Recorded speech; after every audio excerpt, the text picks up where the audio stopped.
All right. Welcome back to the Board Drill Podcast, part 2. We're going to try this again. My name's Kyle. I'm your host as always. And with me is my co-host, Matt Dixon. And tonight we have a special guest. It's Coach Brandon Simmons from Southeast Raleigh High School. He is the assistant head football coach, the offensive coordinator, the recruiting coordinator, and the quarterbacks coach. So, Coach, welcome to the show. Thank you for having me. I'm very excited about being here. It's fantastic. So tonight, Coach, you're going to talk to us about all things quarterbacks. I know you have a fantastic list and an agenda that we're going to roll through. So, Coach, without further ado, I'm going to go ahead and hand it over to you and let you roll right through that presentation. And it's shared, so we're good. There we go. Absolutely. Well, first things first, thank you for having me. Today, I'm going to share with you a presentation that I usually share with all of my quarterbacks at the top of the season. This right here is the latest edition of the quarterback manual. And with no further ado, let's get started. So this right here is the table of content. We're first going to momentarily, touch on where I've been. And then after that, we're going to dive into the 4 quarters of quarterback play, quarterback evaluation, terms that, in my opinion, quarterbacks need to know. Then we're going to shift our attention to defensive structures. And then after that, we're going to start shifting our attention to, secondary play, coverages, and much, much more. So journey to now. So before I officially begin, I'll just give you a quick overview. So I began my coaching journey at Smithfield-Selma High School, where I served as a defensive coordinator on special teams, assisted as well. And then from there, I shifted to the offensive side of the ball, where I served as a wide receiver coach at Holly Springs High School in North Carolina. Then I wanted to, give it a shot, in the junior college ranks. So I had a chance to serve as the defensive line coach and running back coach at Lewisburg College in North Carolina, junior college. Then after that, I had my opportunity to, serve as a play caller at Wakefield High School, where I served as the backs coach. At that particular time, I worked primarily with the running backs and the quarterbacks because we were down a few coaches. So our head coach decided to take on the offensive line, and we figured out a way to make it work. And then after that, I went to Millbrook High School, where I served as a special teams coordinator, quarterback coach.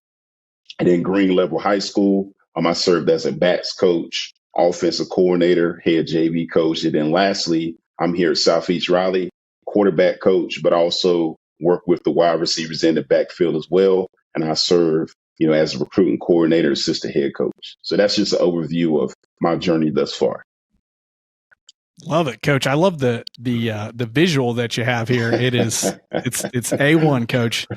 Absolutely. Thank you for that. So now we're going to shift to, in my opinion, the 4 quarters of quarterback play.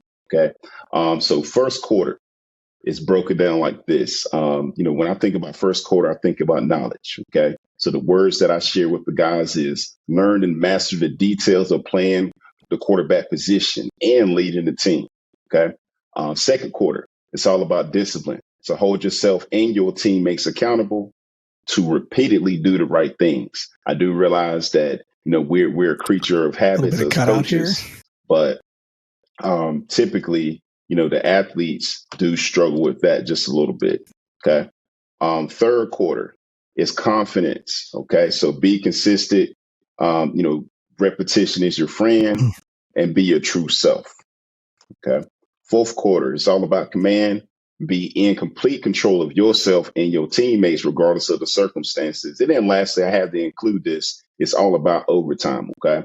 Far too many times, young athletes and even coaches forget about the importance of finishing the game. Okay. So with that being said, the emphasis there is on attack, which is master the art of attacking defensive coverages.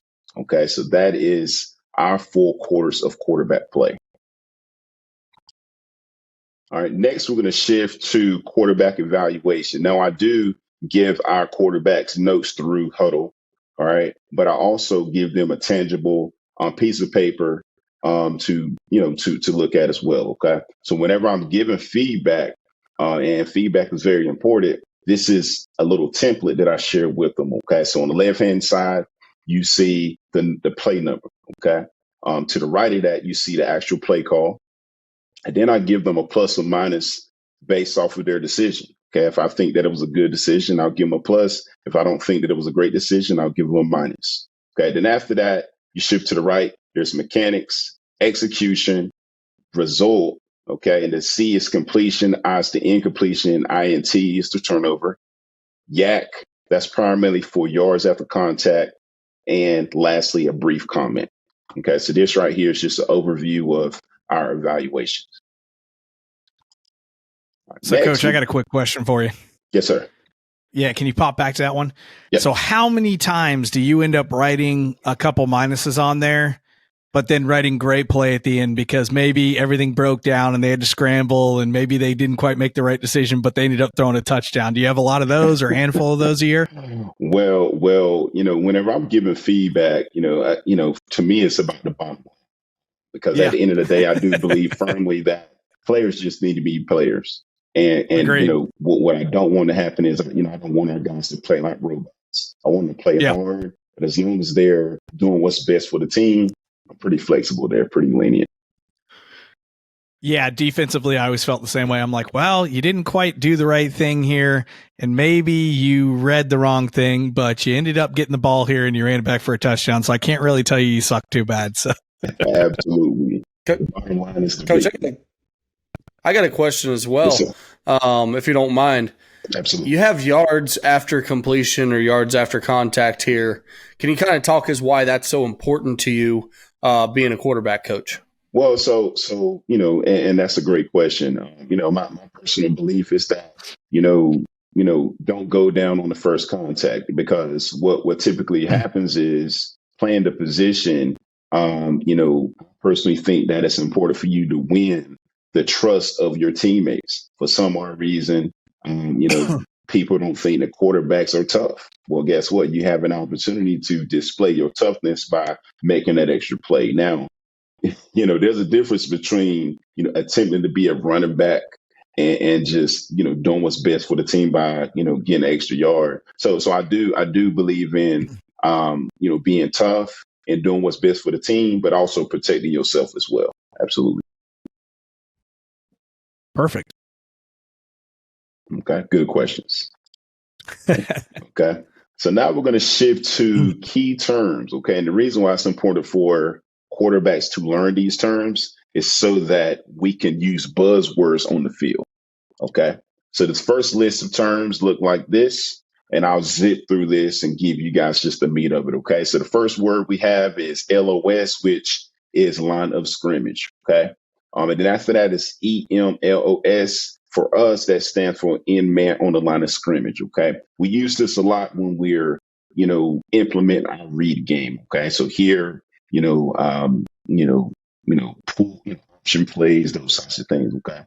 And then after that, I like to, especially with younger quarterbacks, I like to split the field up into twos. Okay. So boundary and field. So boundary for us is the short side of the field.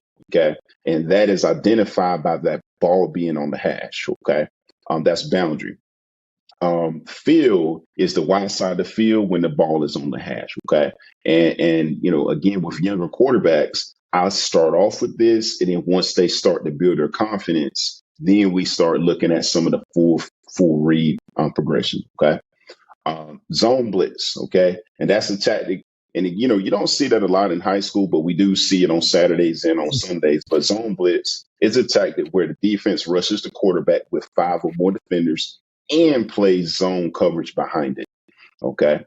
The next term is gap exchange. Some coaches call it scrape, but this occurs when, the end man on line of scrimmage and typically a linebacker swap responsibilities or swap gaps. Okay. The other two terms are secondary, or usually secondary terms. The first one is cloud, and that's defined when a quarterback is responsible for the flats. Okay. And sky, is a defensive call, which indicates that a safety has aligned or moved to a position close to the line of scrimmage. Okay. And typically they're responsible for support or contain versus the run. Okay. So here are just a few of the key terms that we go over with our quarterbacks so that they can play faster. Coach, we have a lot of the same key terms over on the defense. I love it. Even better. Wonderful. All right. And this right here are visual aids because, in today's time, I mean, verbalizing it is one thing, but our kids need to see it. Okay. So in the top left hand corner, here's a diagram of a gap or scrape exchange. Okay. You see the 5 technique, and we're going to talk about, defensive alignments in one moment. But the 5 technique spikes into B gap and the wheel backer scrapes behind him. Okay. To the right hand side, we have zone blitz. You see there's 4 rushers, but there's also 2 backers that's blitzing. And behind that, you see on cover 3. Okay. To the bottom left, here's an example of the sky coverage. Okay. And then to the bottom right, okay, here's an example of the cloud coverage. Okay. So here are just 4 visual aids to help our quarterbacks. Okay. All right. Lastly, we're going to, deep dive into the final few key terms that, in my opinion, all quarterbacks need to know about, because it's going to help later on down the road. Okay. So the first term that we have is split field coverage. We see this a lot with combo coverage. Okay. But it's defined as different coverages on each side of the field. Okay. So on the left hand side, there's one coverage, but on the right hand side, there's a different coverage. Okay. Force. All right. That's a defensive player charged with responsibility of forcing any outside or D gap run inside. Okay. Where the defense run support is. Okay. And the better defenses that I see on film understand the importance of force. Okay. And then we have flat. Okay. Flat is the defensive player who in any coverage is responsible for the flats. Okay.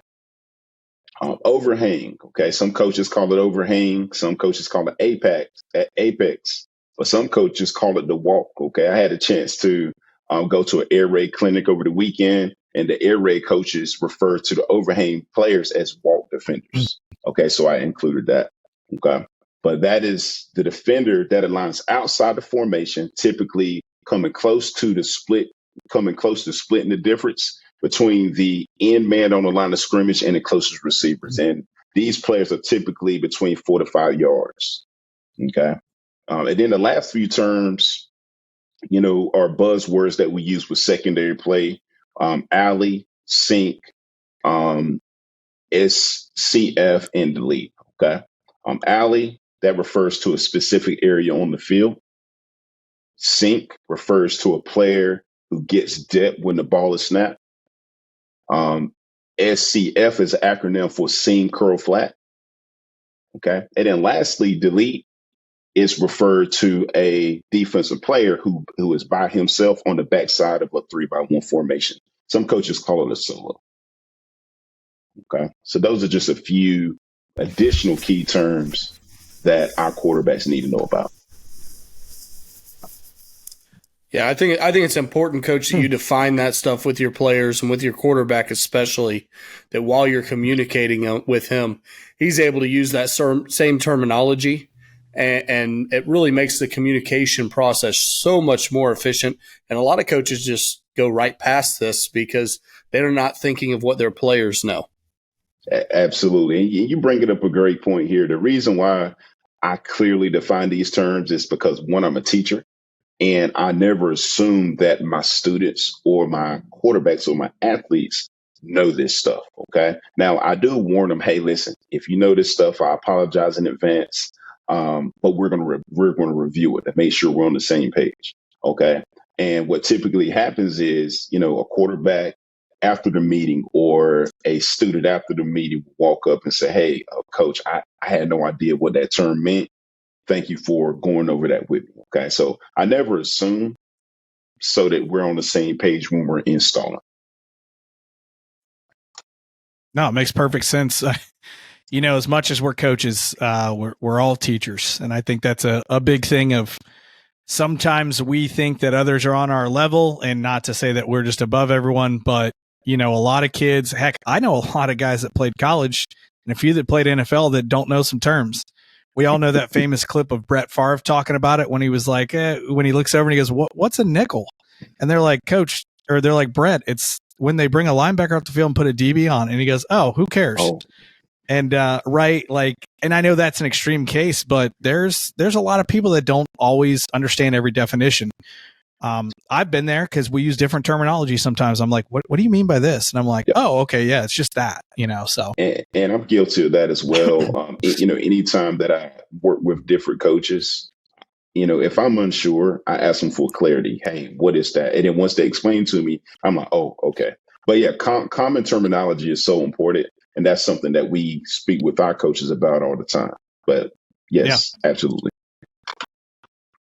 All right, so now we're going to shift our attention from the secondary, from terms to the box. Okay, so first we're going to touch on defensive techniques. Okay, so I will say before I roll this out, there's multiple ways to skin a cat.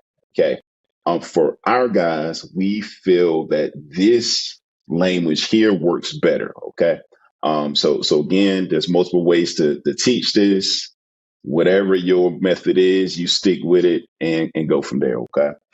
So first, when we're identifying defensive techniques, a defensive lineman that is head up the center is a zero technique. Okay. A defensive lineman that's head up the guard, either guard is a two. Any guard, any defensive lineman that's head up our tackle is a 4. And any defensive lineman that's head up the tight end is a 6. Okay. Simpler terms, we tell our guys, hey, listen, if he's head up a lineman, that's an even number. Okay. Then we start shifting or start teaching the shoulders. Okay. So any defensive lineman that is on the outside shoulder of the center, some coaches call it a shade, but we just call it a 1 technique. Okay. Yeah. Any defensive lineman that's on the inside shoulder of a guard is a 2-eye, as in 2 inside. Okay. That's what we do. Okay. Any defensive lineman that's on the outside shoulder of a guard is a 3 technique. Okay. Any defensive lineman that's on the inside shoulder of a tackle is a 4-eye. And in our league, we see this all the time. Okay. Any defensive lineman that's on the outside shoulder of a tackle is a 5 technique. Okay. And here, this is where things really get tricky across the eternal debate. This is the eternal debate across the country. Okay. Across the country. So for us to keep it as consistent as possible, we say, hey, if a defensive lineman is on the inside shoulder of the tight end, we call him a 6-eye. For us, that aligns with a 4-eye and a 2-eye. Okay. And any defensive lineman that's on the outside shoulder of a tight end, we call him a 7. I know some coaches call it a 9. That's perfectly fine. But it aligns with our numbering system. Okay. Yeah. So, Coach, you know how I fix that on defense? I just never put anybody inside eye of a tight end, so we never have to talk about it. We're just either in a 6 or we're in a 9 or whatever you want to call it. Go. I'm half joking, but I'm kind of serious. Coach, I use the same numbering system as you're doing, and it makes so much more sense for the offensive line than using the traditional Bear Bryant stuff that you always see defenses using, to where the eye is always on the inside shoulder. It just resonates with the kids better. Agreed. And, when I played, when I was in college, I learned under Skip Holtz. He was my head football coach at East Carolina. That's what he used. He used the old Bear Bryant method, which is perfectly fine. But with our kids throughout my career, I tried different ways. This way always worked for our kids because they can see the alignments. We can communicate it clearly. There's no confusion. So now everywhere I go, this is what we use. Absolutely. All right. Then we shift to the defensive gaps. I mean, this right here for us is Pop Warner stuff, but we still go over it. We talk about the difference between A gap, B gap, C gap, and D gap. Okay. All right. Then we shift to the box count. Okay. So and this right here helps us with understanding where to go with the ball. Okay. Once the quarterback starts to build confidence, we then start to split the field up into thirds where the quarterback can look to the short side, look at a box, and then look to the wide side. Okay. So this right here helps with the box count. Okay. So this first visual here is just a 4-1. Okay. Us coaches, we know that if there's a tight end here, this is an over front, but for simplicity, we just call it a 4-1. Matt, in case you're wondering, this is the drawing that we always get on Twitter from offensive coaches when they're in like 20 personnel and they draw a 4-1 box. They're always like, look, power's the greatest play ever against 5 guys. Come on. It's so easy to run against the 4-1. Why wouldn't you choose it? So easy. So we have the 4-1, 4-2. That's 4 defensive linemen, 2 backers. 3-2, 3 D linemen, 2 backers. 3-3 or stack. Okay. And that's the box count. Okay. And for my more advanced yes, sir. I'm listening. Yeah, sorry. When you're doing that, obviously you're teaching quarterbacks. A lot of times they're counting the box to figure out, usually on RPOs or access throws, right? Whether we hand it or we throw it out to accessing. At this point, obviously I get that they can understand the structure, but you're just telling them, hey, like, right, if there's 7 in the box, flip it out there, like do your box count. Yep. Obviously it's valuable to know, the structure that they're in, but ultimately it's like, hey, there's too many in the box, throw the access throw, correct? Absolutely. And the reason why we start them off with this is this right here is just a foundation. Now, once they start to understand this, then we can start talking, the tight front versus the under front versus the over front, right? But as long as they understand the box count, more often than not, when we have our conversations on the sideline, we understand why the play worked or why it didn't work. Absolutely. Yeah. Okay. So now we're going to start shifting to the secondary. And I do realize that a lot of quarterback coaches spend most of their time teaching their quarterbacks about secondary. But I personally think that is equally important for quarterbacks to understand the box. And that is why I always lead with the box first before we transition to the secondary. Okay. Because the secondary connects to the front 7. Okay.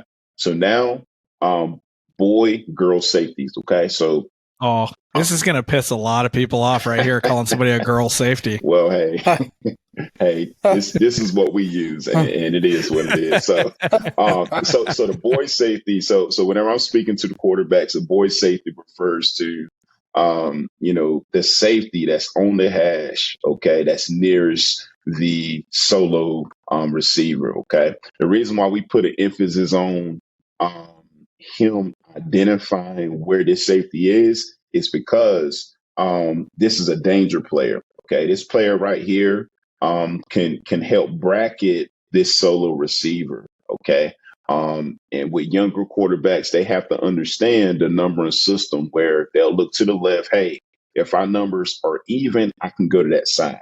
But if I look to my left and I see that they have 2 defenders versus my 1, I can't go there. I need to go to the other side. Okay. But this is also associated with MOFO coverage, which we'll touch on that in one moment. Okay. The girl safety is the opposite. The girl safety means that there's a safety in the middle of the field, and this safety cannot help with the solo receiver unless he moves post snap. But in our league and in high school, we don't really see that a lot. But that indicates that, hey, we can go left or we can go right because the safety's in the middle of the field. Okay. And this is associated with middle of the field close coverage, which we will touch on very soon. Okay. Coach, I just want to go out to practice and start calling my safeties girls now. Listen up, girls. I don't think you can. No, I'd probably get in trouble for that, right? I can't. Absolutely. All right, so now we're gonna change gears to middle of the field close. So middle of the field close is a general term for all single defensive coverage, which features a single deep safety in the middle of the field. This term or this acronym, again, air raid coaches use this all the time. This term here, this acronym is associated with cover 1 or cover 3. Okay. And I do realize that not all coaches put an emphasis, or not all offensive coaches put an emphasis on defensive structures in the secondary. They just teach pure progression, and that's okay. But I personally think that all quarterbacks need to understand the importance of coverages. Okay.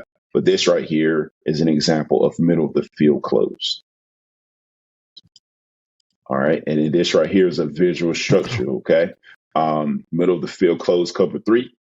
We have a free safety, 2 corners that are deep, 1/3 in pass responsibilities. We have 2 flat defenders, and then we have 2 hook curl defenders. Okay. And then this right here is another visual aid for our quarterbacks to see it, the areas. Okay. This is another visualization of middle of the field close, but cover 1. Okay. Free safety is in the middle of the field and all underneath coverage. Okay. Banjo is a term that we use to let them know, hey, these 2 guys are watching these 2 guys. Okay. Yep. And then this right here is a visual aid of that. All right. Middle of the field open. Okay. This refers to any defense where the middle of the field is open. This also lets the quarterback knows that in all likelihood, there's going to be a lighter run box. And there's certain coverages that's connected to this alignment. Okay. Middle of the field open, cover 2. So we have 2 high safeties. Both are responsible for one half of the field. We have corners that are responsible for the flats. Outside backers responsible for hook curl. Middle linebacker is responsible for middle hook, but also making sure that nothing crosses his face. Okay. This right here is a visual aid of that as well. Okay. Another middle of the field open coverage is cover 4 or quarters. Okay. Where the secondary players are responsible for 1/4 of the field. All right. And these outside linebackers are responsible for hook curl, but they also rally to the flats as well. Okay. And this right here is a visual aid of the coverage. Okay. This right here is an example of split field coverage. Okay. So middle of the field open, but on this right-hand side, since this is the short side, okay, we have cover 2. But on the left side, we have quarters.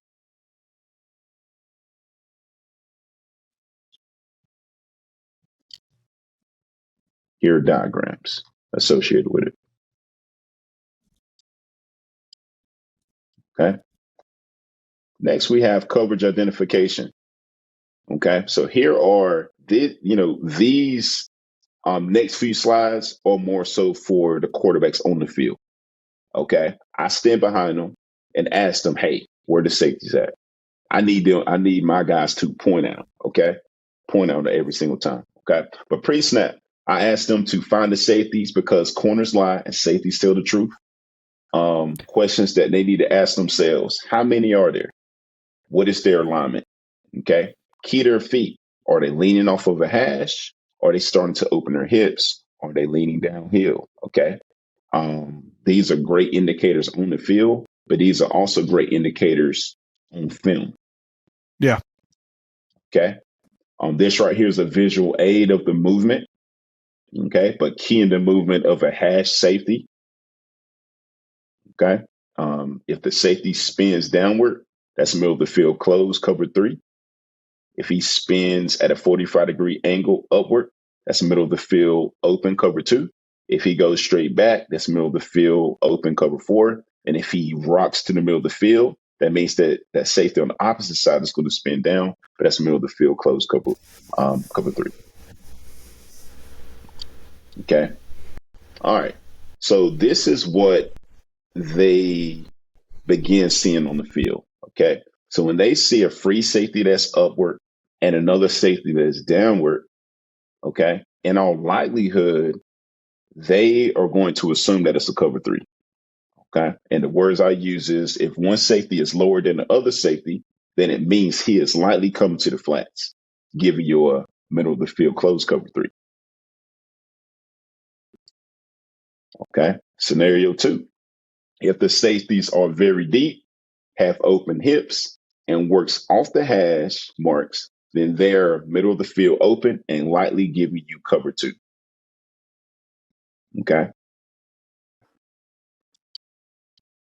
All right. What do we notice? the free and the strong safety are closer to the line of scrimmage, if the safeties are tighter to the hash marks or on them and are flat footed, then they are in a quarters cover 4 or middle of the field open. Okay. All right. So the next step is attacking coverage. Okay. So just a quick recap.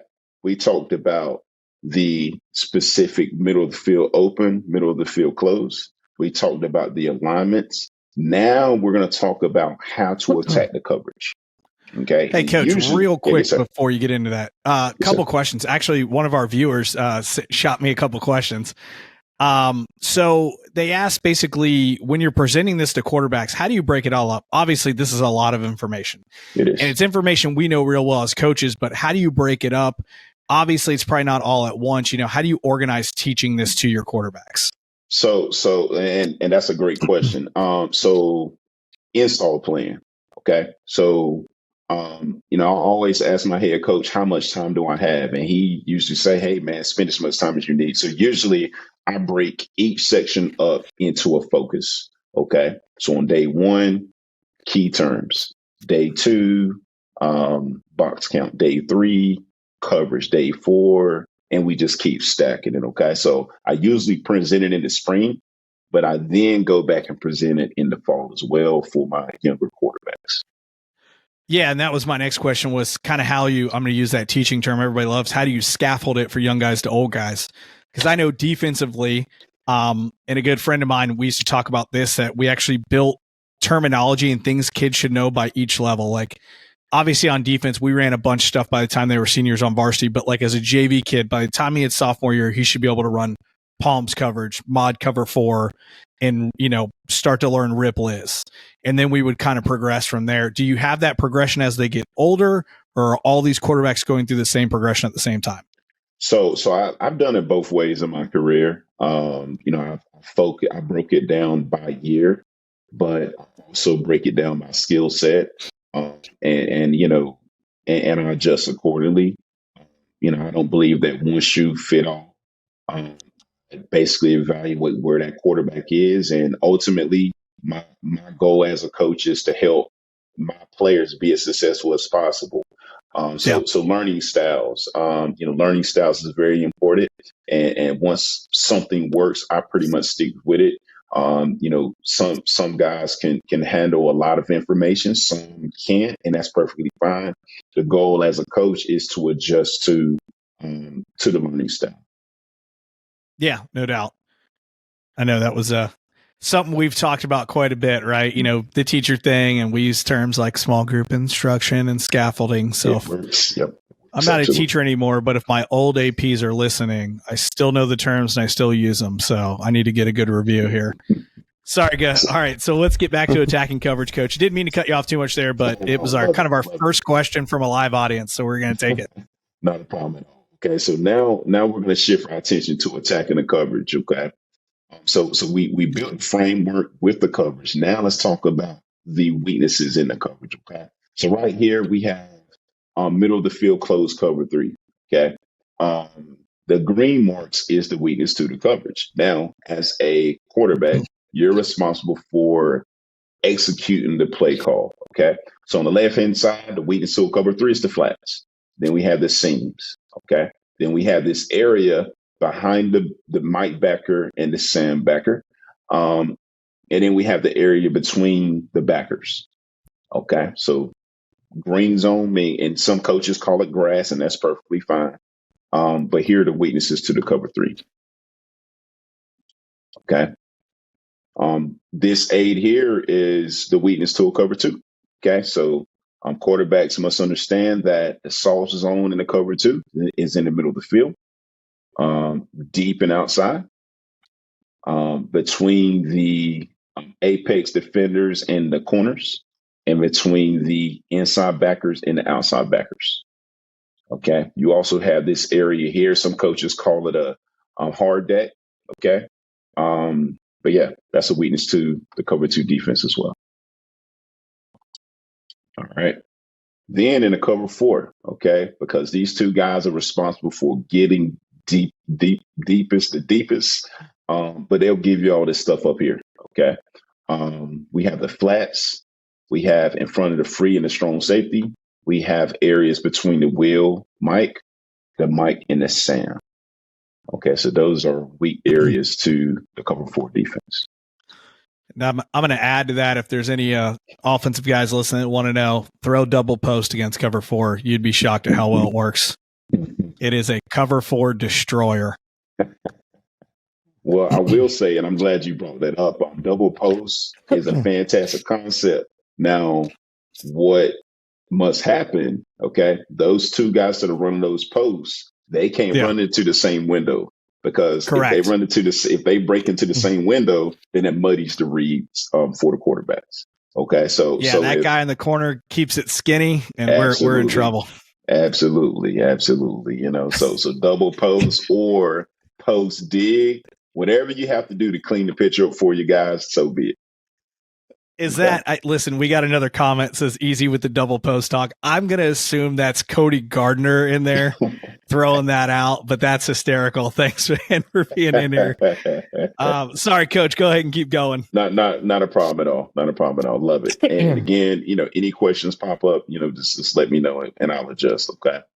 All right. So now we're going to shift away from attacking the coverage, and we're going to put everything together.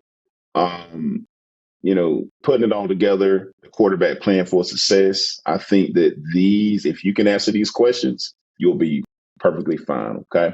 So in order to successfully attack coverage in the passing game, ask yourself these questions, quarterbacks. Middle of the field open, middle of the field closed. Okay. Second question, what is the coverage?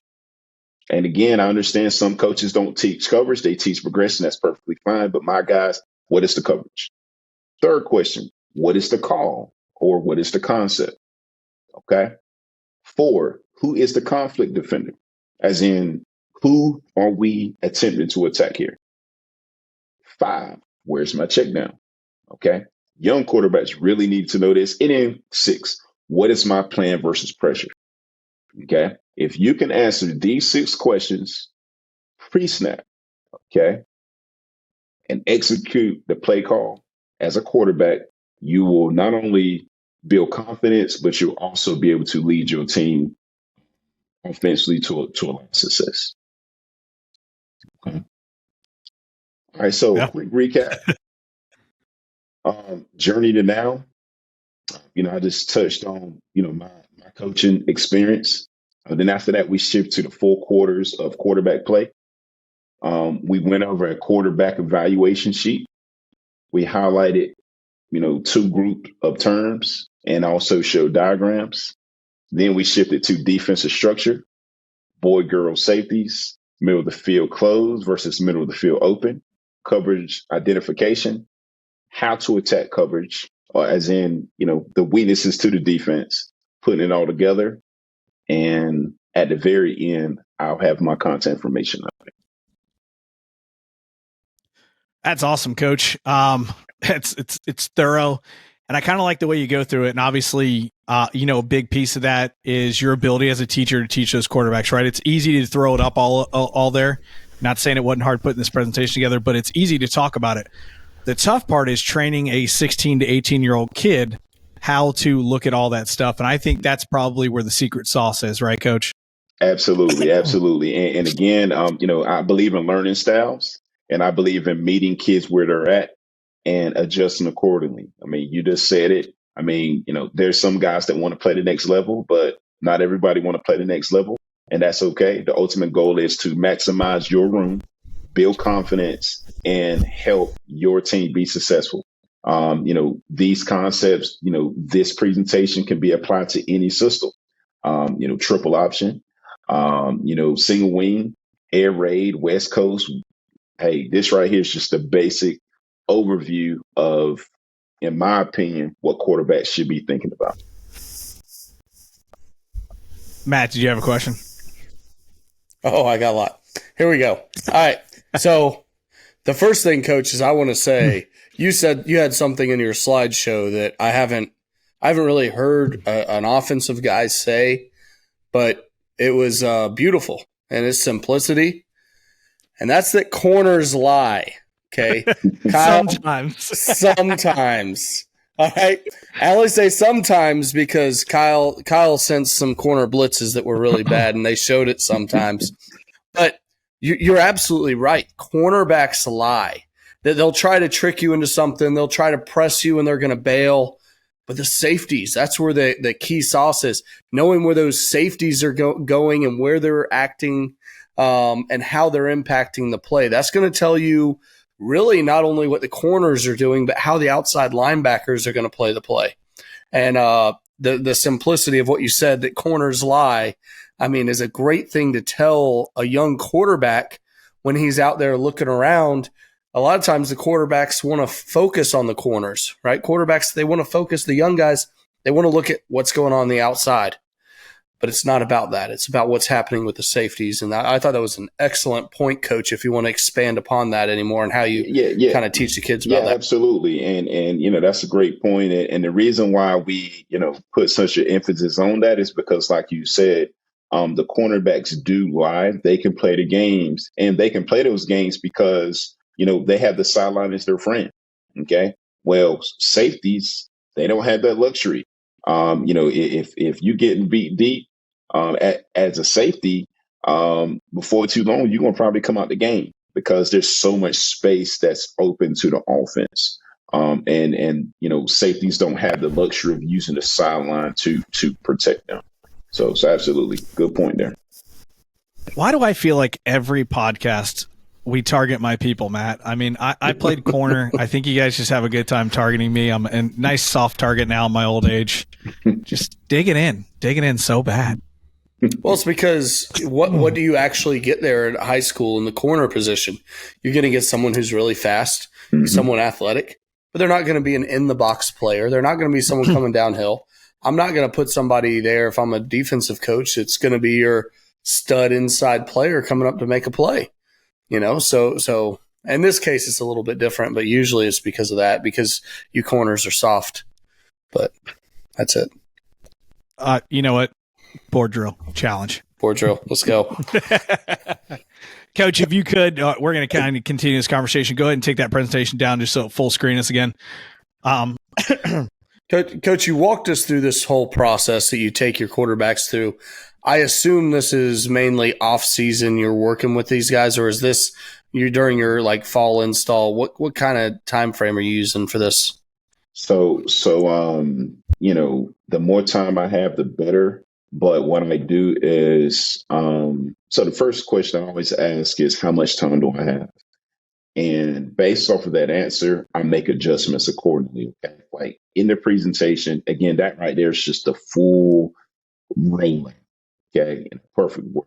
But in high school, you don't always have that amount of time. So I pick and choose, in my opinion, what I need to focus on. So whenever we have our meetings, I build my agendas. They know what we're going to talk about. I also include videos so that we're on the same page. But I adjust to the time frame that I have. Yeah, no, that makes sense. Matt, any other questions before I kind of go back to grilling them? No, I mean, I guess I was an offensive line coach for years. I got forced into a situation at a smaller school that I had to pretty much coach the whole offense, right? I had no knowledge of quarterback play, only what I'd seen other coaches do. I pretty much knew how to coach rolling out and throwing a flood route. That was pretty much it. That was the basics of what I was able to do with it. And if you just have anything else of how you maybe take a play and apply a play to this, maybe something else you can give from your offense and installing a play and using this in that installation. Yeah. Well, the simplest, the approach that I'll talk about is for my younger guys, my JVs, because usually it's very seldom that you get a guy playing JV quarterback that grew up wanting to be a quarterback. Okay? In most cases, hey, this guy's available. He can throw a little bit. So you literally have to build him from the ground up. The very first thing I do is figure out if he can throw.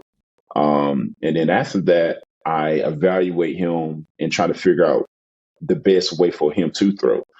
So some quarterbacks, some young guys throw better on the run than others. Okay, some guys can throw the ball downfield. Some guys are better at quick games. So once I evaluate that quarterback skill set, if I'm not calling the plays, I always recommend to whoever's calling the plays, hey, listen, this guy does this well. This guy doesn't do this well. So my opinion, stay with the stuff that he do well. Stay away from the stuff he doesn't do well. But that comes from practice. As far as decision making, because that's what you're referring to, I believe in with younger quarterbacks splitting the field in half. Okay. And I believe in the number system. So if it's a right arm quarterback, I say, hey, start left, look right. If it's a left arm quarterback, start right, look left, because right arm quarterbacks can throw left better than they can throw right because they just get the ball there. But I believe in splitting the field in half. And then once they understand splitting the field in half, then I start talking just numbers. Okay. So I say, hey, look left. All right. Are the numbers equal? Yes, coach. Cool. You can go there. Look left. Are the numbers equal? No, coach. You can't throw there. Look right. Okay. Yes, sir. The numbers are even. Okay. So with younger quarterbacks, it's all about building confidence. It's all about staying within what they do well. And it's all about simplifying it. Okay. And simplifying it for me is just count numbers.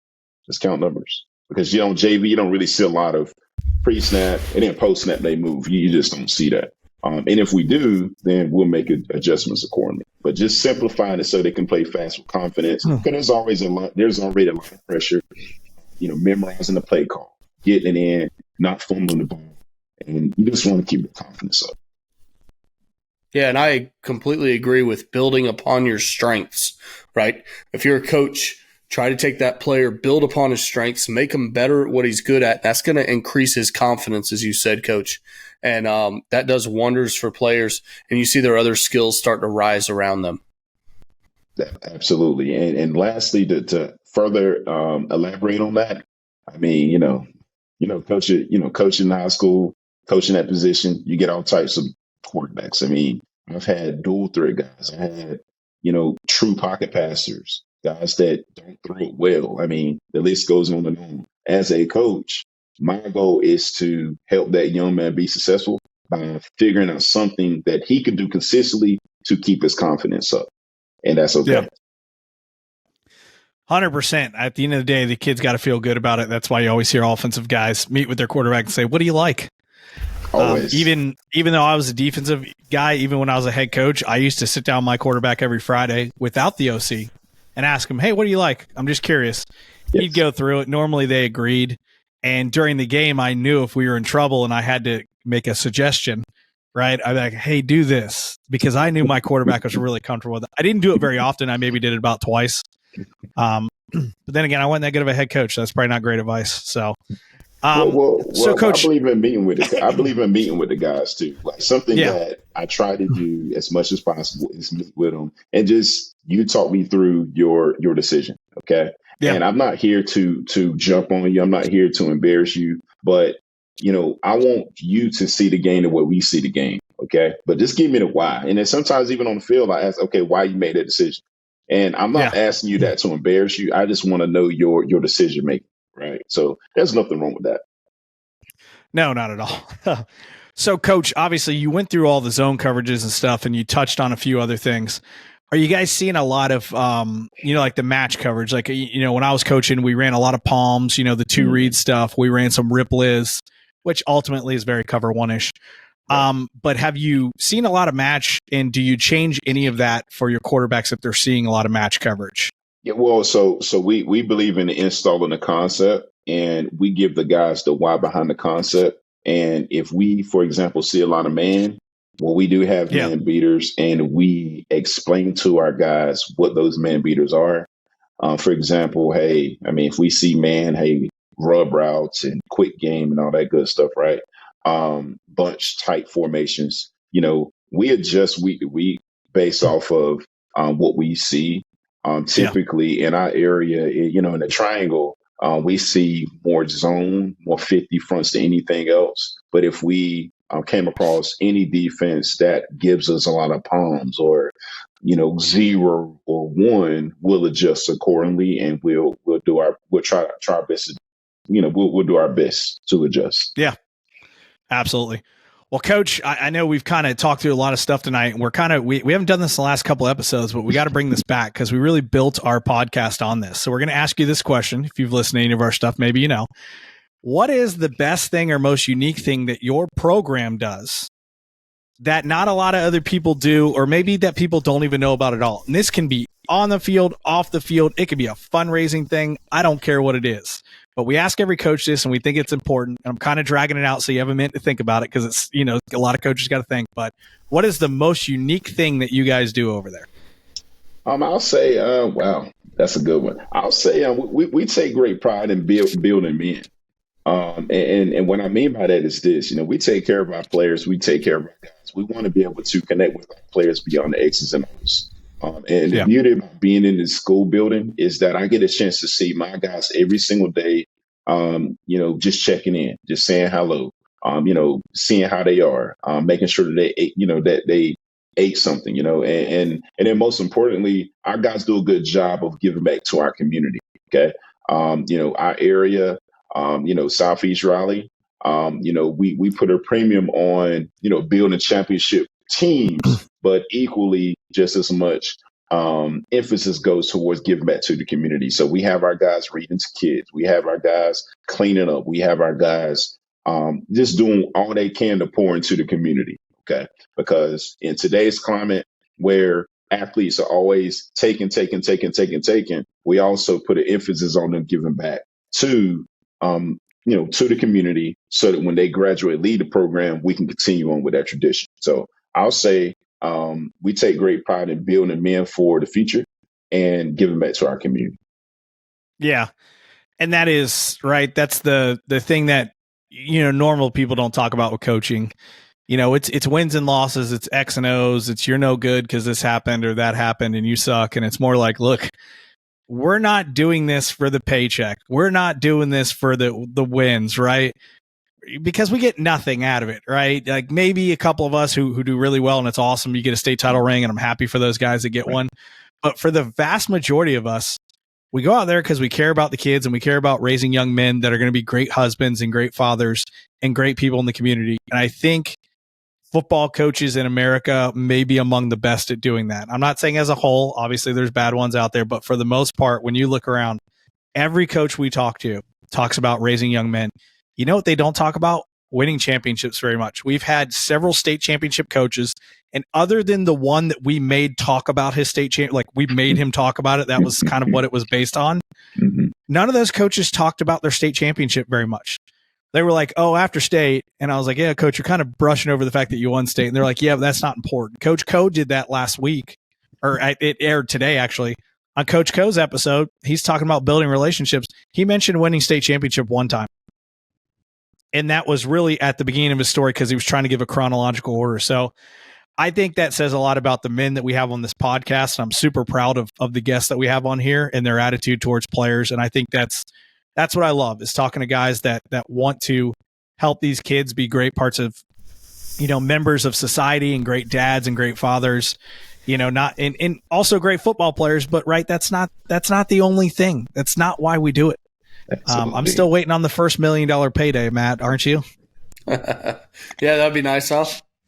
I've worked in football a lot of years. It's not coming. And I'll add this right here momentarily without being long-winded. No, you're fine. I always refer back to my why. Okay, well, why am I coaching? Well, I remember my head coaches. I remember my assistant coaches when I was coming up, how they took care of me. I needed a ride. They made sure that I got home. I needed shoes. They made sure I had them.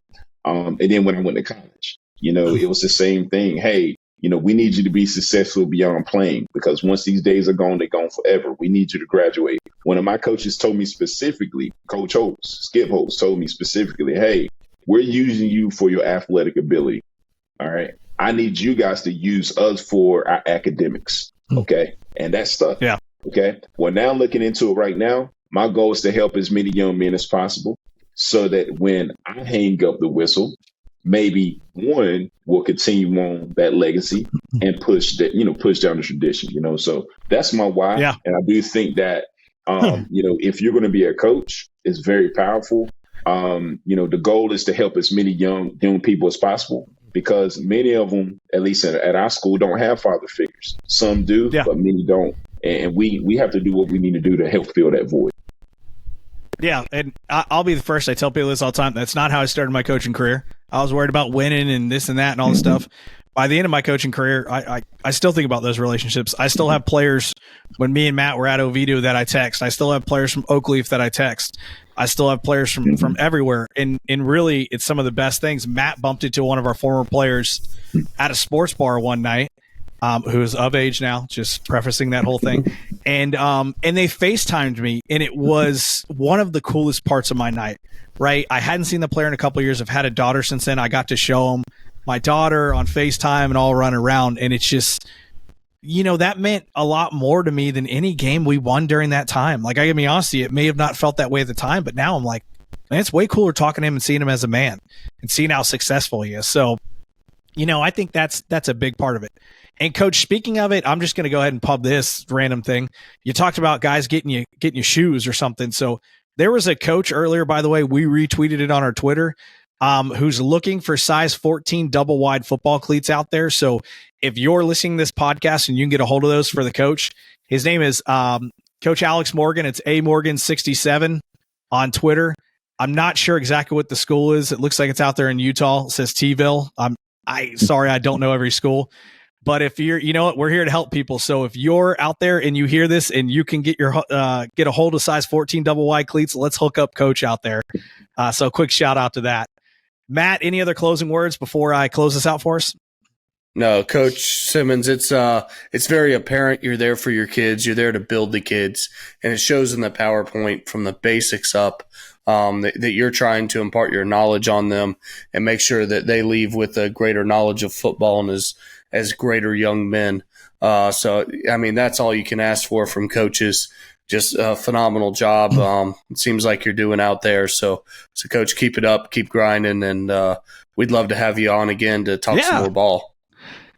Perfect. Yeah, absolutely. Thank you for having me. And like I said, I've been paying close attention to you guys, and on my way to work, I'm always listening to podcasts, and it is no problem. Again, in RDU, in the Triangle Raleigh, you're going to get stuck in traffic. And it is nothing for me to hit play and listen to one of you guys' episodes, and we just get after it. But I do appreciate you guys bringing me on. I'm excited about this upcoming season, but I'm mostly excited about what the future has. So thank you for having me. That's awesome. And before we close out here, I got something in the chat. I'm already loving the chat feature here with our audience. It's Taylorville High School out there in Utah. So in case anybody's wondering, it's Taylorville. So look, for me and Matt, before we sign off, just like Coach said, if you're listening on a podcast, subscribe to us. If you're on YouTube, please like and subscribe. It just helps us. We're trying to build that base. Stop showing the corners lie thing. If you want to reach out to us, you can reach us on email at theboardrillpodcast@gmail.com. You reach out to us on Twitter at boardrillpod. We're on Instagram, Facebook. We're also on TikTok, if that's something you like.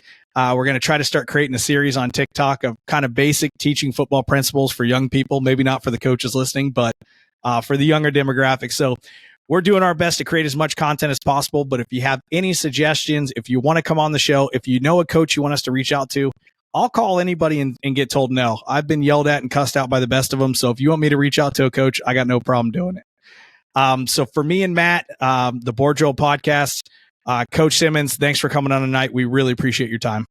Thank you. Thank you for having me. And I look forward to following you guys as you continue to progress. Thank you.